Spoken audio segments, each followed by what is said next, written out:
බොහෝ දෙනා අහලා තිබුණා බ්‍රවුන් පාට රන් තැඹිලි ගසක වීඩියෝ එකක් දාන්න කියලා.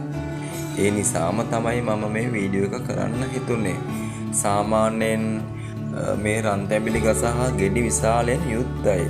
රන් තැඹිලි කුලයට අයත් තවත් යෝධ ගෙඩි සහිත මේ රන් තැඹිලි ගහ නම් අඩි 45-50 තරම් උසයි.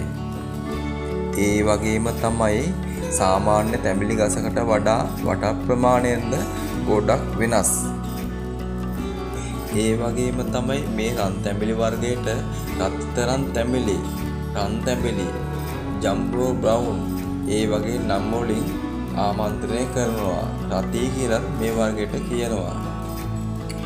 මේ රන් තැඹිලි ගෙඩිය හරියටම ජම්බෝලයක් වගේ. ඒක නිසාම තමයි ජම්බෝ බ්‍රවුන් කියලත් ගොඩක් කට්ටිය කියන්නේ. අතුත් හරිම විචිත්‍රවත්. සාමාන්‍ය තැඹිලි ගහකට වඩා හාස්පසින්ම වෙනස්.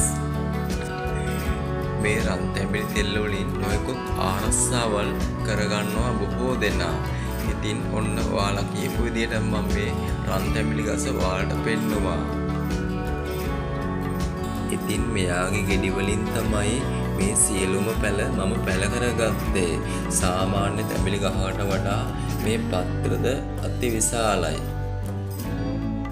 මේ ගසට නම් සාමාන්‍ය මාස 10ක් වගේ කාලය ගියා මේ තරමට උස් වෙන්න.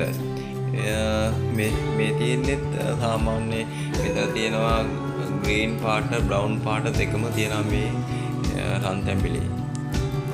ඔන්න ඉතින් ඔයාලා කිව්ව විදිහටම මම වීඩියෝ එක දැම්මා. ඉතින් හැමෝටම ජය වේවා. බුස්සන්නයි